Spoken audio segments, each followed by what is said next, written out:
Good afternoon, America and the rest of the world. Xander J. Hobson here, stand-up comedian and entertainer, director and producer of boxing documentaries, an internet troll to those who need internet trolling. This is another episode of The Devil's Advocate, brought to you by the Brilliant Artist Movement.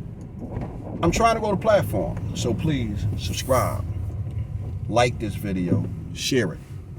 And by all means, leave your comment in the comment section, because I enjoy checking out the feedback from these videos that I make, as well as exchanging opinions and points of views with you all.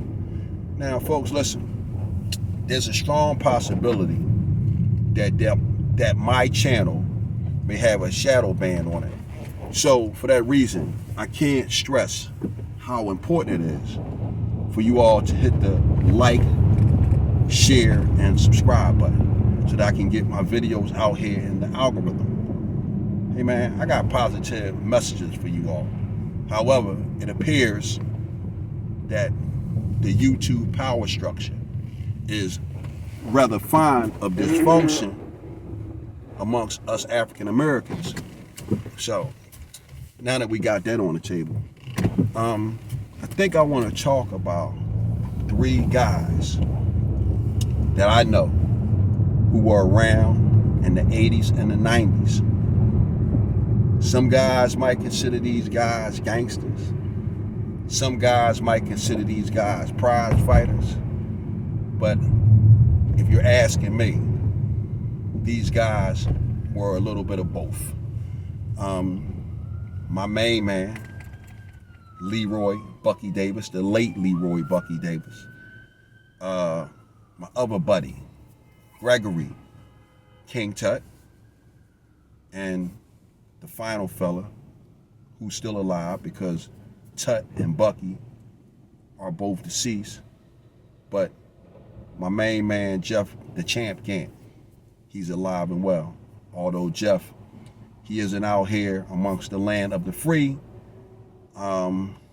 He's back upstate somewhere, and I'm not sure where. But nevertheless, these three guys, they were my friends, they were my fellow boxers.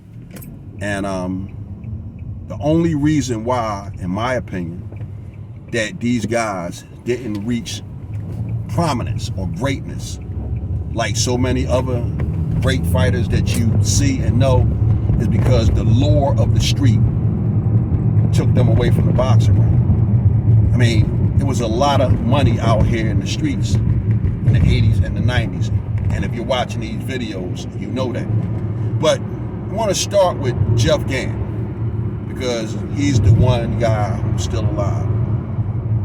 Jeff Gant, or Keith Gant, for those of you who know his government, that was my boy. And he was a hell of a fighter. I met Jeff, I believe it was in 1985. Jeff was fighting in a tournament, and he fought this really, really tough white dude. And Jeff and that white dude was at Joe Frazier's gym, and they was rocking and rolling. That white boy came to kick a nigga's ass that night. And him and Jeff was in there locking. But in that last round, Jeff, who had an awkward boxing style, hit that white boy with an overhand right and knocked him the fuck out. Jeff was a straight up and down knockout artist, man. The dude could hit. Jeff was one of these guys. He had been in and out of juvenile facilities, and as he got older, pretty much gravitated or graduated to the adult facilities. But he was a hell of a fighter. Sometime later, after Jeff's crushing knockout of the white dude, I found myself standing across the ring from Jeff Gant. He was up at Happy Hollow's gym, putting on an exhibition. And to make a long story short, Jeff handed me my ass that night.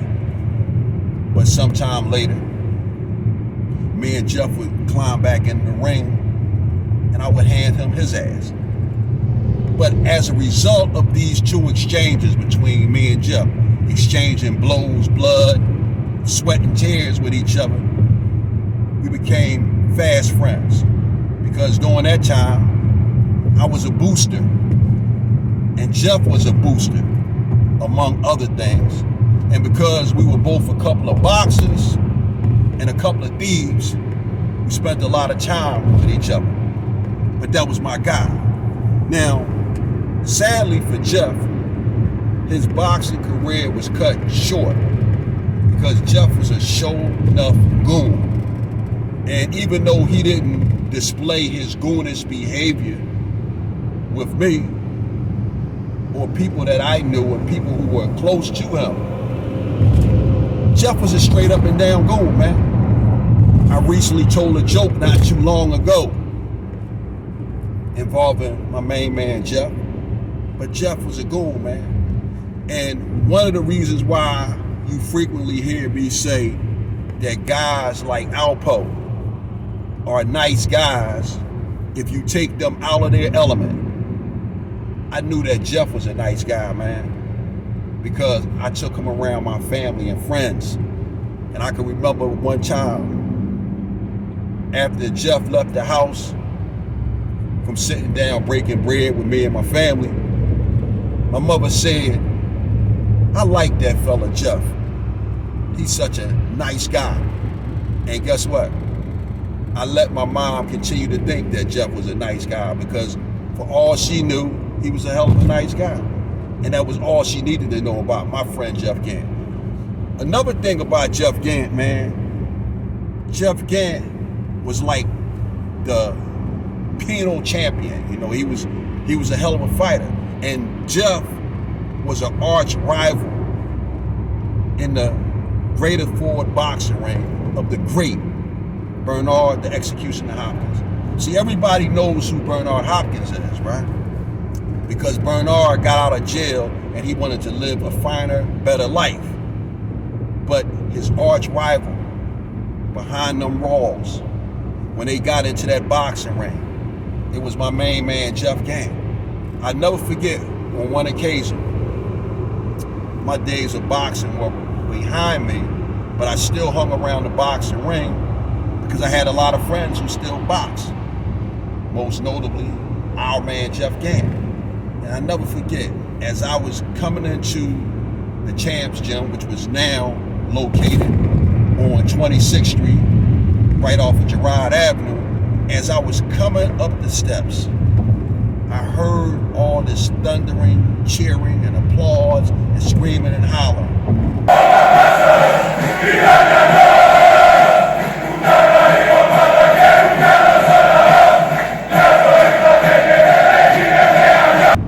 And just as I reached the top of the steps and I opened up the door, I seen Jeff and Bernard Hopkins in the boxing ring, taking off their gear.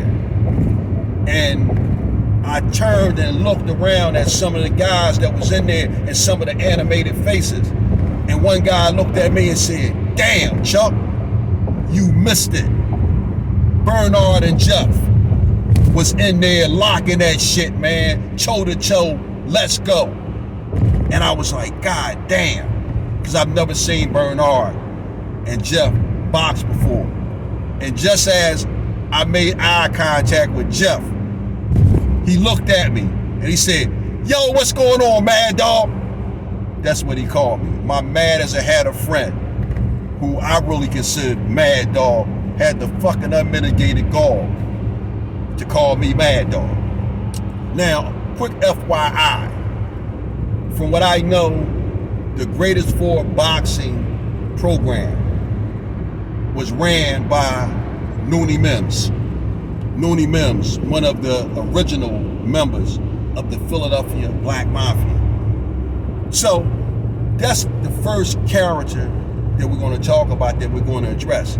Jeff Gant, a hell of a boxer, but a very, very nasty guy out in them streets, man. But he was a nice guy as far as I knew. And me and him done some things together, nothing too dramatic, nothing too heavy, but that was my guy. And I will say this, right? You often hear me get on here and I mention Alpo, I mention Preacher, I mention Wayne Perry. Let me tell you guys something. Jeff Gant. Those guys don't have nothing on Jeff Gant. And I'm going to even go as far as to say this. Preacher might be a big dude, but when it comes to these, and this thing called brawling, just a straight brawl, man to man, toe to toe, man, I don't know, man. I don't know. My man Jeff, he's a real live pit bull. That's what Jeff Gant was. But that's my first guy, my main man Jeff Gant. Salute to him. He was my friend. The next guy, man, that I'm gonna tell y'all about, another friend, man. Out of all the three guys that I'm telling you about, I think Gregory King Tut was the nicest one out of the three. Although Tut eventually started selling drugs owing to the call of the streets, Gregory King Tut was really a nice guy, man. That's the only way I could describe him, man. He was a hell of a nice guy. And he was a hell of a fighter, man. I knew Greg Tut, man, because when I went to Strawberry Mansion, junior, senior high school, one of the first guys that I saw, man, was Gregory King Tut. He was a short, stocky, muscular guy, man. And the chicks loved him, man. Tut had the nigga had these pretty eyes, man. You know, and the chicks loved him, man. Tut was a cool, fly guy. But when he stepped into that boxing ring, man, when Tut stepped into that boxing ring, he was a beast, man. Me and him, we all trained up at the Champs Gym and the 23rd Pal, and Tut would eventually make his way down South Philly and start training at Augie's Gym. The guy had a really beautiful boxing style, man. And I used to love to watch him because Tut was a really slick boxer, man. You know, the boy was a bad boy. I seen Tut fight a bunch of times in the pros and in the amateurs. And he was trained by a fella named Monty. Monty was a cool, slick, old head cat.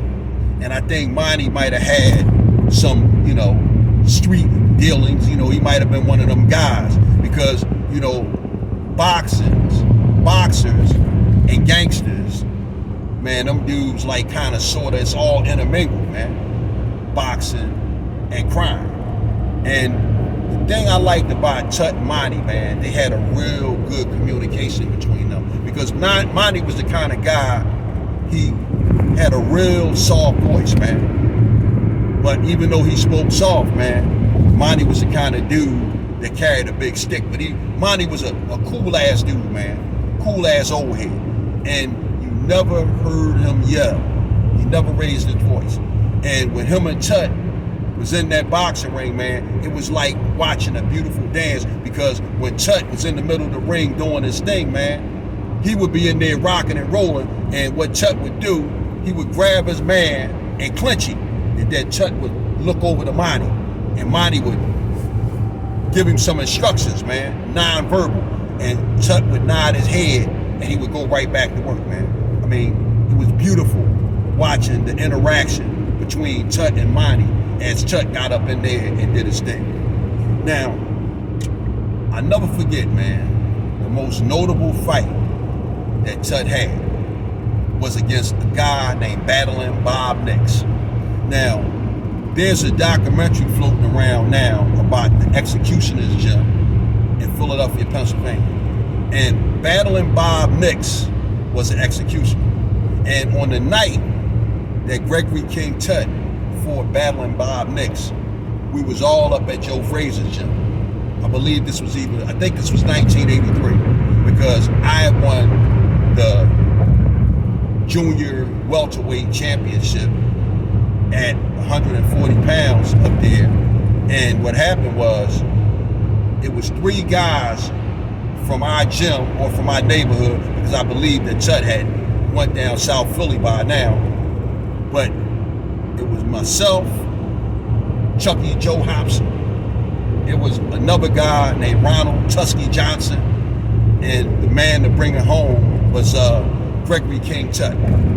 All of us had championship bouts, man. I took my guy out in the first round with a body shot.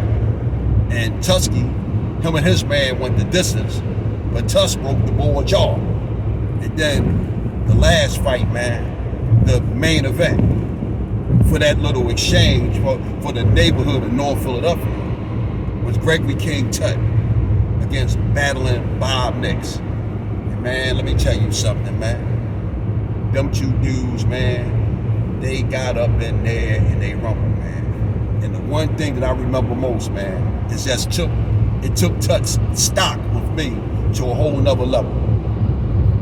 When Greg Tut got in that ring, man, he had on his long robe. And they announced from the executioner's gym, battling Bob Nix. Man, Bob Nix done whatever he did, man. He looked at Tut like, yeah, nigga, I'm coming to see you. And when they announced Tut, and from South Philadelphia, fighting out of Augie's gym, Gregory King Tut, man, when they said that, Tut spun around, and in a perfect imitation of Aaron the Hawk Pryor in his fight against Alexis Arguello, Greg Tut smiled at Bob Nix, and he leaned over, and he shook his fist at him, letting him know like, no, boy, I'm coming to see you. Man, listen, for the sake of this video not being too long, Greg Tut and Bob Nix, man, they got in there, man, and they stood in the middle of that ring, man, and they was locking horns, bro. Tut was a little bit smoother than Bob Nix, man. Tut had this smooth spinner body. He would spin Bob Nix to the right or the left, and whenever, if he spun him if he stepped to his right and spun him, Tut would come right over top with a beautiful right hand. If he spun him to the left, he would hit him with a straight left, overhand left, and tag him. Man, listen, these two boys was locking it, man. But in that last round, man, my main man, Greg Tut, man, he turned that shit up to a whole nother level, man, and blew Bob Nix out of the water. He didn't knock Bob out, but Bob just couldn't keep up with him, man. Tut was a bad boy, man. The streets called Tut, man. And Tut started getting that fast money, man. One of his partners was my man, Rick 190, the brother who Aaron Jones shot up. And later, when during the court trial, when Rick Jones was on the stand at the preliminary, and they asked him, yo, man, do you see the guy in here who did this to you? Rick 190 said, no, man, because some of Aaron Jones's guys had positioned themselves strategically right behind Rick 190's mother, man. Tut was also friends with another guy, man, by the name of Eyes. And finally, my main man, my homie, my man Papers. It was like those four guys were the Fantastic Four. Another quick Tut story, man, before I move on. I'll never forget, man, we was up at the USA skating rink. And me and Jeff Gant and my main man, Ronnie Chinaman Hammond, man, we all hanging out, man, at the USA skating ring. And we seen Tut, and Tut and Jeff didn't really know each other. So when Jeff spoke to Tut, Tut kind of sort of like blew him off. So Jeff ain't say nothing. But the next day, man, you know, I'm up in the gym, getting ready to train. And next thing you know, Jeff come walking in the door. I'm saying, yo, man, dog, what's going on, man? I figure I'm gonna come up here and work out with y'all today. That's how Jeff talked, man. He was like, he had this baby face. He has this baby face, and he had this real light Mike Tyson type voice. So Jeff come up in there, man, and you know he loosening up. And when Chuck come walking in the door, Jeff say to my coach, Smiley Hayward, he said, hey man, you think I can work with Tut today? He say that shit real loud so everybody in the gym could hear. And of course, when Tut heard that shit, Tut looked at him like, oh yeah, all right. Well, man, I'm gonna keep it short and brief, man. That first time they boxed, man, that wasn't Tut day. And when they boxed again the second time, man, that wasn't Jeff day. That's how it was, man, in them Philadelphia boxing rings, man. You had them good days, you had them bad days, and then you had them days, man, when both guys was on top of their game, and you got a war, like the kind of war that Bernard Hopkins and Jeff put on that day. It was like that, man, and that's how it was with me and the guys that I boxed with, man. Some days it was Tut, some days it was me. Some days it was Jeff, some days it was me. And then on other days, it was both of us. And we stood in there and we would mix that shit up and give the people a good show.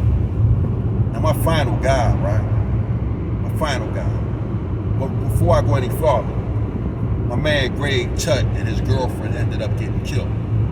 And we lost him. I'm not really sure of the circumstances around it. But at the end of the day, my man Greg Tut ended up getting killed. So we lost him to the streets. But he was a hell of a fighter, and he was a hell of a nice guy that I know him to be.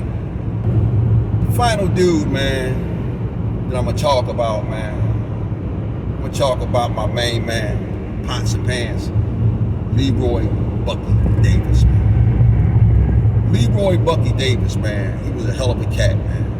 And he was probably one of the best fighters I ever seen in my life. Now that's not to minimize Jeff Gann or Tut, because all of these guys were good in their own right. But Bucky was a cat, man, whose name had rung the loudest between the three of these dudes, man. Because Bucky was out there in Southwest Philly and he was making a name for himself. And the only guy's name who rung louder than Leroy Bucky Davis's around the city was my man Derek Fats Burney and Meldrum Tiller. Those were the only guys whose name in the boxing circuit was ringing louder than Leroy Bucky Davis's. So I never saw Buck before, man. But I'd always heard about this dude, man. The boy Bucky, the boy Bucky, the boy Bucky, Leroy Davis. Man, you gotta see this dude. So when I first started hearing Bucky's name, man, I was expecting Bucky to be this big dude, man. You know what I mean? This big old Tarzan looking cat. But the first time that I saw him, man, my boxing team, the 23rd Pound, we had went to the Junior Olympic tournament that was being held up on 40th and Lancaster at this old theater or ballroom or something like that. And as we go walking in the ballroom, right, and we make our way in, I heard somebody say, "There go the boy Bucky." And when I turned looking for him, right, I looked past him twice because I'm looking to see this big, giant, muscular type of boy. But in reality, man, Bucky was this little pint-sized Hercules, man. And when I seen him, he was standing there on the scale, messing with the scale, scaling in for his fight. And when I looked, I said, damn, man, that's a little dude right there. And Buck had those deep set eyes, man, that looked like he had two black eyes, man. And I'm looking at him, right, and he playing with the jaw, and he got this little smug look on his face, right? And I'm like, damn, so that's the boy Bucky, huh? So, man, that night, man, Buck got in the ring. Buck got up in that joint, man. He had some boy up in there, right? The only way I could describe Bucky and his fight with that boy is like that little cloud or tornado that you see on the cartoons when you see somebody getting beat up, man. That's the only way I can describe it, man. Because Buck was hitting this dude with lefts, he was hitting him with rights, he was hitting with thises, and he was hitting him with that.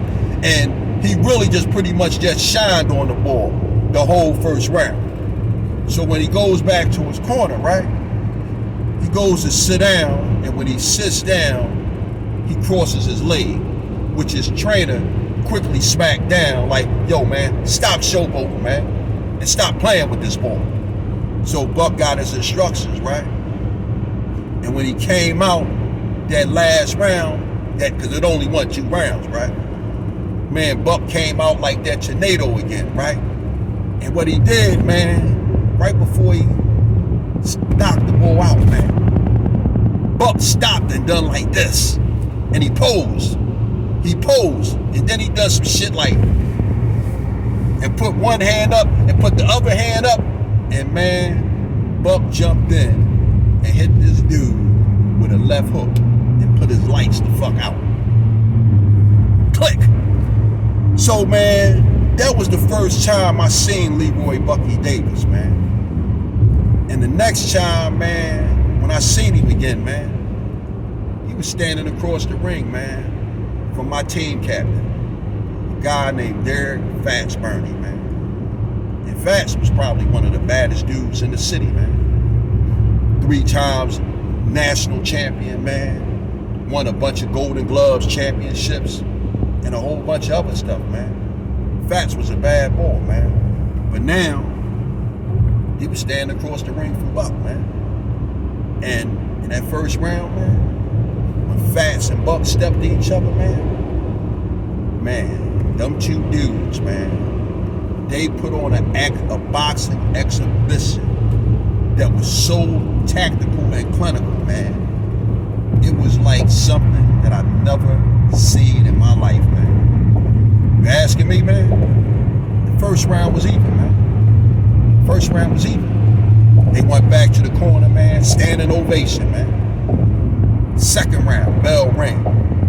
Man, they right back to more of the same, man. And then next thing you know, man, out of nowhere, Bucky caught Fats with a left hook, man, and dropped him. I ain't never seen nobody give Fats the business like Buck did. But he caught Fats with a beautiful left hook and dropped him, man. We was fucked up. That was our team captain, man. But now he in there against Buck. He fighting for his motherfucking life, man. Man, Fats got back up on his toes, man. Took the 8 count. And after that, man, Fats kind of sort of stayed to the outside a little bit, man. And Fats was feeding Buck that left. Sometimes he was popping Buck head back. Other time Buck was catching that joint. But also, man, he'd catch it, but he'd come back with Fats. So, man, when that round ended, man, you have to get around the Buck, man, strictly for the knockdown. Him and Fats was getting that shit on, man. They was going back and forth. But when you just add a knockdown to the equation, man, you got to get around the Buck. Man, that last round, man, Fats was heated, man. They was standing there, man, and Fats looked across the ring at Buck, and he like pointed at him, like pointed the glove at him. And Buck looked at him. Buck just started smiling like, yeah. Man, listen, that last round, man, them two balls met in the middle of that ring, man, and they was locking heads like a couple of rams. I mean, they was going hard, man. They was mixing that shit up, man. And the crowd was going wild. I was going wild. Because I'm like, yeah, man, my man Fats gotta redeem himself. And they was rumbling, man. But one thing happened, man.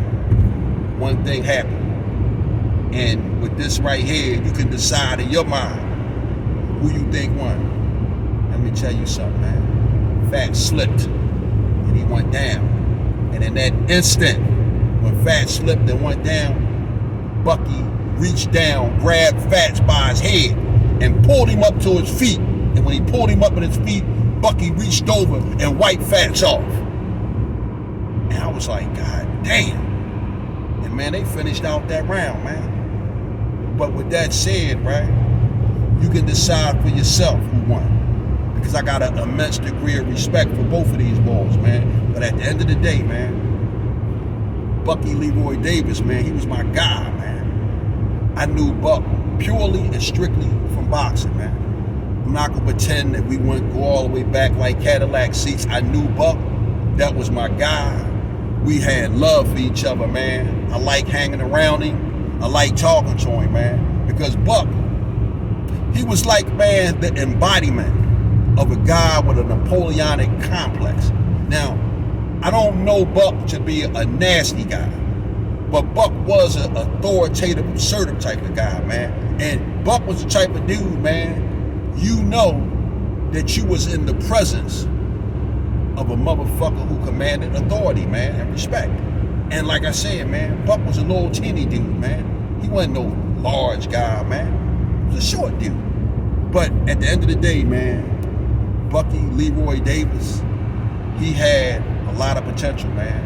And he would have been a great fighter had the lure of the streets and the fast money not got his attention. And that's the same thing, man, for Jeff Gant, Gregory King Tut, my friends, man, my fellow boxers, guys that I love, man, and guys that I sit here and give you an account of their life with nothing but pleasure, respect, and admiration for who they were and for what they stood for, man, during the time that I knew them. Now, the only sad part is, man, Buck and Gregory King Tut, man, and them dudes died before they reached 25. And my man Jeff, man, because he was such a menace, he couldn't stay out here in these streets, man. Now, I'm going to end this story with a Jeff story, man. I don't know if this is true or not, man, because me and Jeff, we grew apart because we went our separate ways, but he was still my friend. I attended his wedding, me and my wife. But I'm going to say this, man, and I'm going to get out of here. Jeff liked to gamble, man. And it's said that the young boys ran up on the crap game and stuck up the crap game. And when they told Jeff, give it up, old head, said Jeff just took his money and threw it in the young boy's face and walked away. And when Jeff walked away, man, somebody said to the young boy, oh man, you done fucked up now, man. You don't know who that was you just robbed? Young boy like, huh? You don't know who that is, man? That's the boy Jeff Gant, man. That nigga's a cold killer. You just fucked up, young buck. You a dead man. It said, I don't know if this is true or not, that the young boy was like, oh man, tell old head he can have his money back. One of them boys said, you tell him. They said the young boy ended up calling the cops on the guy. And Jeff ended up getting caught sometime later with a pistol. And he's been back in jail ever since. Now, I don't know if that story is true or not. But I will say this, man. I wouldn't be surprised if it is, because, man, my homie, Jeff the Champ Gant, was a nasty fucking guy, man. But I didn't know him to be that way, man, because he didn't act that way toward me. So, man, I hope y'all enjoyed this, man. My main man, Philly Trenches, and Fly Guy Ronnie Two Guns, man. These boys got me telling some war stories, man. That'll probably be the last war story you'll get out of me, man, because I didn't hang around them guys, man. You know, I knew them, I was out there, I seen them, but to be honest with you, man, I stayed the hell away from them. And the only reason why I can sit here and talk about Jeff, Tut, and Leroy Bucky Davis, man, hey, man, I boxed with them dudes, man. So with that said, man, damn.